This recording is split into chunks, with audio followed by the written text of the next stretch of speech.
Kisah cinta bule Prancis lamar gadis Bugis, uang panai 100 juta rupiah dan rumah 898 juta rupiah.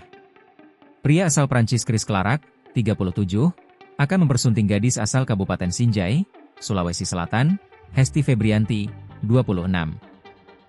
Chris Clarac meminang Hesti dengan uang panai 100 juta rupiah dan emas 3 gram. Selain itu, Chris Clarac juga memberikan satu unit rumah seharga 898 juta rupiah kepada Hesti sebagai hadiah. Rumah itu berlokasi di Tanjung Bunga, Kota Makassar.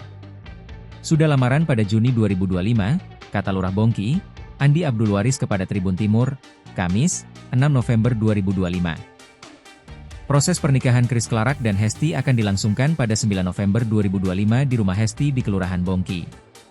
Chris Clarac dan Hesti kini menjalani mengikuti Catin di Kantor Urusan Agama, KUA, Sinjai Utara. Pantauan Tribun Timur, Chris Clarac dan Hesti tampak serius mengikuti materi Catin bersama pasangan calon pengantin lainnya. Chris Clarac menggunakan baju putih, celana hitam dengan songkok rekca. Sementara Hesti mengenakan pakaian abu-abu. Setiap pemateri menjelaskan, Hesti kemudian menjelaskan kembali materi kepada Chris Clarac karena tidak fasih dalam berbahasa Indonesia.